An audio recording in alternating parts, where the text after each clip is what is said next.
The K Jazz Show, Sundays on Kofifi FM 97.2. Now. That's right. The first and last Sunday of the month, as always, we sit at the feet of our favorite musicians to hear stories about their life in jazz, listen closer to their music and get to know them a little bit better. And today's cover story artist is New York-based tenor saxophonist, composer, and bandleader James Brandon Lewis, who possesses an inspiring energy. His curiosity and the thrill gets from, of course, discovery are key aspects of his personality. And over the last decade, James has emerged as one of the most exciting figures in jazz and improvised music, and he is a voracious listener who rejects stylistic hierarchies and has explored new ideas and embraced fresh motivation with every project. He has also released several critically acclaimed projects, led numerous ensembles, and is the co-founder of the award-winning poetry and music ensemble Heroes Are Gang Leaders. He joins us this Sunday as our cover story as we explore the life and times of this gentleman, including exploring music and listening closer to his latest project, For Mahalia with Love, a three-way conversation with Mahalia Jackson and his grandmother, including himself. Definitely something exciting. But first, Kofifi FM, please help me welcome back to South Africa, James Brandon Lewis. Thank you for joining us. Oh, thank you so much. Wow, what a welcome, what an intro. Appreciate that. You're welcome. Thank you. It's a pleasure to meet you, James. Let's kick off our conversation by formally introducing you to our audience. Who is James Brandon Lewis? Well, as previously stated, I'm a saxophonist and composer. I'm originally from Buffalo, New York, but I've resided in New York City, Brooklyn for the last 11 years or so. And before that, I was a bit on a journey education-wise. I spent time at the California Institute of the Arts pursuing my master's degree. And then prior to that, I went to Howard University for my undergrad. And in between there, it wasn't just school. I had some lived experiences, some life experiences in between undergrad and grad school. And so, I'm just on this journey, every day on the pursuit of my most authentic self. Yeah. Growing up in New York, James, what was it about jazz that caught your attention? In fact, in other words, when did you fall in love with jazz music? Wow. I think it really, it had to be when I was around 9 years old. And just like music in general, I was always attracted to music and movies, at a young age, musicals, television shows, I was always attracted to how music was able to evoke a certain vibe inside me. And I always used to think when I was a kid, in retrospect now, it's music is outside of the daily life. When you hear it, you're like, wow, man, this is cool. It's the outest thing ever, meaning it's on the fringes, because everyday life is one way. And then when you hear someone who's able to, my mom used to take me to concerts, and she was a lover of the music and really guided me, more so, she saw I had an interest in music and would take me to go hear jazz at the Buffalo Science Museum and Albright Knox Art Gallery in Buffalo, New York. And from that moment, it was really, when you see someone playing music, it's almost like they're like a Jedi master, able to wield sound at any given moment. Yeah. And when you're a kid, you're like, wow, how are they doing that? Because it's completely removed from, the normalcy of life, in that sense, or at least that's how I viewed it as a kid. I still view it that way, actually. This sense of going to this other realm, literally, as the great William Parker would say, the tone world, escaping to the tone world, which I think is a beautiful way of looking at the transcendental aspects of thought. And so I just picked that up. I started clarinet at 9, and I just never looked back. My mom saw something and she fostered what she felt was inside me, and never forced. She noticed it, and then she presented the options to me. Yeah. And I just knew. I mean, there were only a few options. It was like baseball player, basketball player, scientist or inventor, and then music. And then eventually music took over because I was so engulfed in the sheer enjoyment of it. Yeah. Before the rules got too thick. which you kind of always played on the side of, since with improv and everything. But Right. you've been recording albums with the trios and quartets, and also as a solo artist since 2010. But your Right. breakthrough project was in 2021, the Jessup Wagon. This being your Right. 10th album, and the project was named Album of the Year at Jazz Time and of course Downbeat, and established Right. you as one of the most provocative, if I'm gonna use that word, musical voices, of your Right. generation. Why do you think it took so long, though, James, to see this breakthrough? I think I don't necessarily know, but I will lean on things happen within their own time. I know I've been working hard Yeah, since 2010. yeah, And I feel like for me, when I think about the albums I've made, I don't think about them as better than each other. More along the lines of all my children are different, that kind of thing. And yeah, so I think, but that's not to negate what the audience may feel about why that album spoke to them. I think it was, needed for the time period. It was a great reminder of the fabric of African Americans within this country, especially great ones such as George Washington Carver and Mahalia Jackson. And I wanted to also point, for me, I'm at a place in my life where I always try to tell a story about who I am when I'm playing. When I think about Days of Freeman, for instance, the 2015 album that OK Records released, my grandmother is on that record. She's narrating the whole thing. It's 19 tracks. wow, So every album is like a opening into my own stories. We all have a voice to tell. It's whether or not we're allowed to tell it. And so, I feel fortunate. I more so feel fortunate to be acknowledged. It's not about like or dislike. A voice that's heard. It's not about like or dislike, but acknowledgement.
And saxophonist and jazz royalty Sonny Rollins acknowledged you, and your deep spirit seeking sound. And I want to quote him when he says, "When I listen to you, I listen to Buddha, I listen to Confucius, I listen to the deeper meaning of life." Has this, of course, unquote, has this been, your intention, James, to explore further than the rule book? I mean, creating a sound that leans more on improv than the traditional sound of jazz, though. Well, I think it's one that lends itself to the possibilities of, it's not all of these different compartments. It's actually all one. When I think about the things that are metaphysical that we can't necessarily quantify, in intuition or imagination or creativity, which is always, those things are always debatable in the objective world. But in the subjective world, we realize that, okay, if the GPS fails, how do we know instinctively to go somewhere? And I think improvisation is a lot like that. There is a trained intuition I feel I have inside myself at this point, having gone to school, where I kind of naturally know how to use the elements within music to create structures of movement. All music is really just movement. The idea of visual art is movement, it's tempo. The idea of dance, visual art, and music all have in common the contour of a line, the shape of a line. So I think I see more correlation than I see difference. I think one of my favorite, speaking of Sonny Rollins, one of my favorite recordings where it feels like he's as free as I think he is. And that doesn't mean that means free without inhibition, without a free flow, an endless streams of consciousness. It's like the idea of when you think about the surrealist, and they would play these games where they would write just endless amounts of words, not necessarily thinking, but just a flow. And then they look at it and say, oh, okay, this worked, and this worked. So I think about it in that terms. Yeah. And when I think about a Sonny Rollins recording that, have you seen Harold Vick, off of this album, This Is What I Do, or the album, The Cutting Edge? Yeah. You hear Sonny, he's just a motivic genius. And so I think what I am trying to do is pierce the hearts of the people that hear me play with a sound. And I put a fair amount of study in the horn, but I still have a lot more that I would like to accomplish and pursue. And I think, I wouldn't say the idea of a melody, as Ornette showed us, is to propel the momentum of the melodic line forward, either using the inspiration of the melodic line or using fragments of the melodic line to propel the improvisation. So these concepts aren't anything new. It's something that I lean on. And so many people from the past have already shown us the way.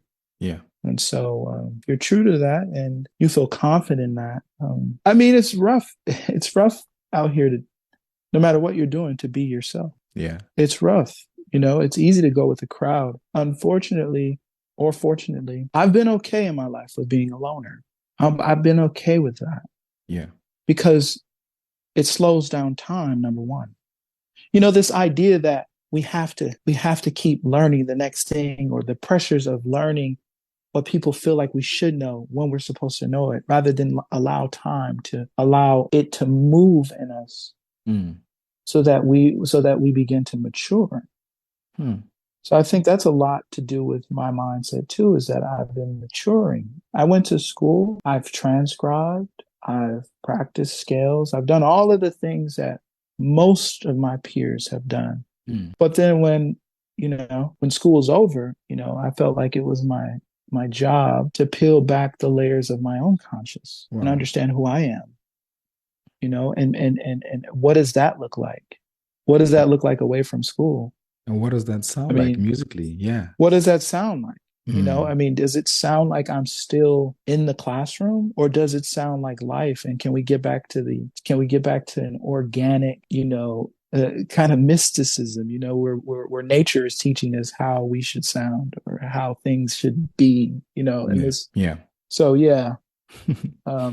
But humbling for Sonny Rollins to say that nonetheless. I mean, anything that he has said or done for me over the years is like, it's kind of just mind blowing. It actually keeps me in the shed because, anytime any elder lends their name. Yeah. And what Yeah. I mean by that is that they give you the stamp, or they acknowledge that you might be onto something. I think we all need that, not validation, but we all need that to be seen, to be acknowledged. Yes. I think it helps confidence. I do that with my nieces and nephews. Absolutely. I might not like what you're doing. I might not like what you're doing, or I might like it. But I see you. Yeah. Acknowledge me. That's important. Acknowledge me. Right. Exactly. That's exactly. right.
Coffee FM, we're spending time with James Brandon Lewis this Sunday. He's our cover story, and he's a tenor saxophonist, composer, and band leader. And before the music break, we were defining his sound as an artist, of course, reflecting on the moments of Sonny Rollins and the conversation that he had about his music. Now, you're inspired, James, by molecular biology.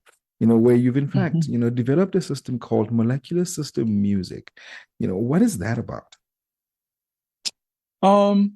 Once again, I think the long, the long story short version is that I was studying some of my improvisations years ago, and I noticed, I had a visual in my mind's eye. I had a visual of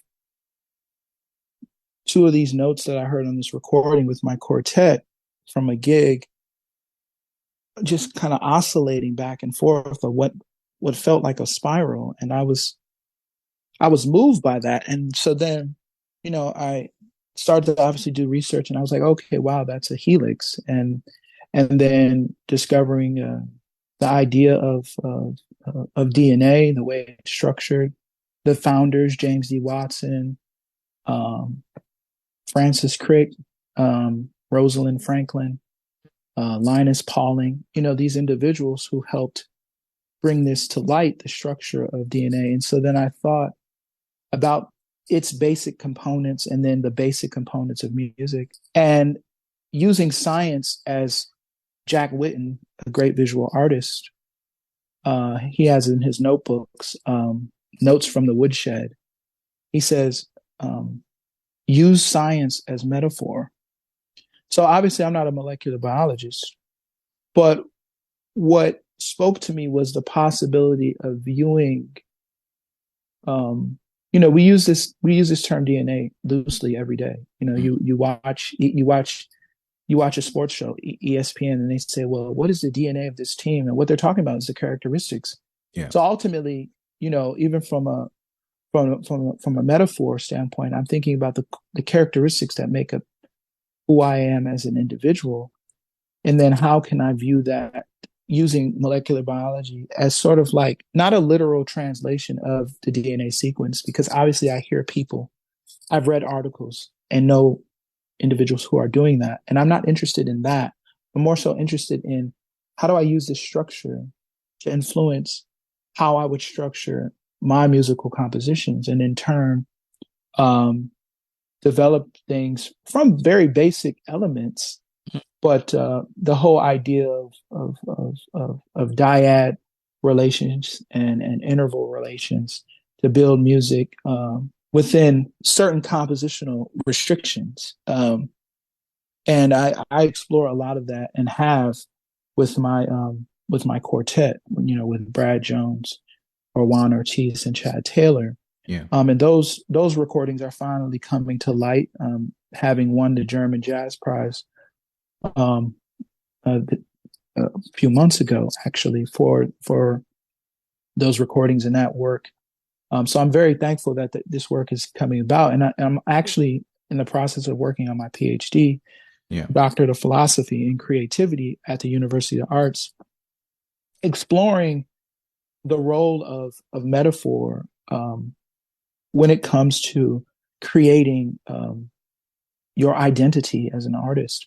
I mean, even if you think about Ralph Ellison's journey with Invisible Man, or you think about Picasso's Guernica, or there's so many examples of how metaphor can literally change and actually spark change with how we perceive information. And then you start to, I've started to develop my own symbols, which serve as, kind of like visual encodings, of like maybe looks like a molecule, but maybe looks like a collinear, a set of collinear points that's shaped like a star or a molecule that depict information. It's encoded in information, but if you don't know how it's constructed, it kind of just looks like whatever. So it's really this whole thing that I'm just really has helped me have a fresh take on what it means to be creative. Yeah. Meaning not within the standard ways of how to create music, to lean on the intuitive, i.e., metaphysics. Heinrich Bergson, one of my favorite philosophers, who says that when you're leaning on data and being objective, you only get a certain understanding of an object. Whereas that if you're being intuitive and you're leaning on the subjective, it means that you're actually inside the object. Wow. which is entirely different thought process. Yeah. And so that's what I've been exploring, and I think sometimes it sounds more complex than I think. It's not complex for complexity's sake. It's actually, I enjoy learning, and I enjoy correlation. Yeah. Leonard Bernstein said the best way to know a thing is in the context of another. So that's right. I kind of lead my life like that, So you'll see in about 2025, Okay. The book will come out, and or at least I'll be done with my dissertation, and then we can talk further. No, well, we look forward to that, and of course exploring without confusing any jazz follows. Now we're not talking rocket science; it's just jazz and how it all comes together. For James Brandon Lewis. And exactly. In 2023, fast forward, you have this new project, for Mahalia with Love, which takes us back, all the way to the days of your youth, where one could say, in fact, that was when you met Mahalia, or the music of, at home. Let's go back to those days. Oh yeah, I think, the past few years, like I said previously, just exploring my own stories, and my own influences. And obviously I wasn't on the planet when Mahalia Jackson was around doing her thing, but, inspired by my grandmother and inspired by the people who inspired her, and having a conversation with her about Mahalia Jackson really sparked something inside me of you hear these songs. I grew up in the church. I would hear her sing these songs and listen to her tell me about when she saw Mahalia Jackson when she was about 6 or 7 years old, and I really was enamored. I'm really enamored not only by Mahalia Jackson but about my grandmothers in general. On one part, it's a tribute to Mahalia, and another part, it's the reminder to all of us how special we know grandmas are, and I think they just hold a special place in our hearts. Of course, our moms hold a special place, but grandmas just, they just roll different, they're not the disciplinary, they're, you go over grandma's house, you get the desserts, you get to relax, you get, and all those kind of things. So I think, she got me excited about Mahalia Jackson, and I felt, like, why not?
Yeah, and I felt like it was needed, and not for not for anything other than what it is, because Mm. given my work and people I've worked with over the years, I've worked with all kinds of people, genders, just the whole nine.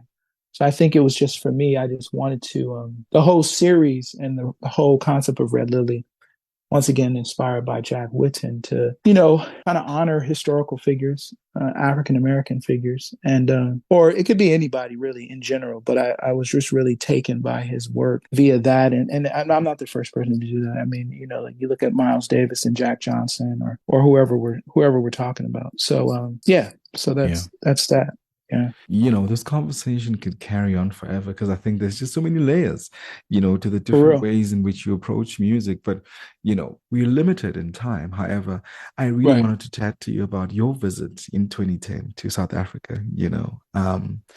Let's reflect on that and some of the experiences and some of your highlights. Right. Well, it was 2005, actually. Not 10? Not 10, 2005. It was quite some time ago. And I went with United Methodist Foundation from Howard University. I was there for, I want to say, 2 weeks. Yeah. We were working in an area called Deep Sloop. Okay. And we're helping at a school. My experience there, for me, I felt I didn't go there with any, like, I know what this is, or as best I could, any of what I felt I should be bringing. I just went there and experienced the culture, the vibe. We worked at a school, like an after school program, for about 2 weeks. And really, in those situations, you never feel like it's enough time. I mean, not really. But then also the amount of love, the love that it was, I can't describe it, but it felt like, wow, this is, as you figured at this time, I may be, what am I, 21, 22? I had never been out of the country. Before I went to South Africa, prior to that, I was in Japan with the Howard University Jazz Ensemble. So those were my first two experiences out of the country. I mean, I had been to Canada, Yeah. because I'm from Buffalo and Toronto is right there. But from what I remember, it was a very rewarding experience, and really shaped my view that there's so many beautiful things happening all over the world, in spite of circumstance. Yeah. There's a lot of beautiful, beautiful things happening if you're willing to allow yourself to be open to see the beauty without overlaying, well, back this or back. It's like, no, it's not about that. It's No. about being present in the moment and accepting what's happening right there in that time. And so I can't remember everything from that experience, but I definitely remember I enjoyed it. For me, it was life-changing. Yeah. And this is before the internet started jumping. You know what I Yeah. mean? This is Yeah. like, It was a long time ago, but it was a long time ago. I'm sure you enjoyed your experience, and of course, we look forward to having you back. This time on Oh the yeah, bandstands. I would Uh, I would love to come back. I mean, when you reached out to me, yeah, I'm not even joking. I have such a healthy reverence for just that one time being there, and how I felt, because I did play for the kids. I wasn't supposed to play for the kids, but I played for the kids, meaning it wasn't planned, but I remember just feeling like, man, one day I hope I get back, because I remember too, just listening after that trip, I was like listening to all the South African choral music I could. And yeah, I was just like immersed, yeah, just like, God, I never want to forget that feeling. And so, I hope to come back, and when you reached out to me, I was very moved and yeah, very like, wow, like, to think that my music is reaching all the way in South Africa is kind of mind blowing. yeah. I Mm. think my grandfathers, if they were still alive, they'd be like, wow, really? So thank you so much for that. It really, You're, really moved me. you're welcome. And of course, thank you for joining us this Sunday, as we wrap things up. And of course, we look forward to sharing more of your sound. We look forward to sharing, more of this conversation and many other conversations. We wish, you to come back when you release more music so we can sit like Uh, this and have this conversation again over and of over. course. Of course. He is, of course, New York-based tenor saxophonist, band leader, and composer. His name is James Brandon Lewis, and he was, of course, our cover story artist this Sunday on the K Jazz Show.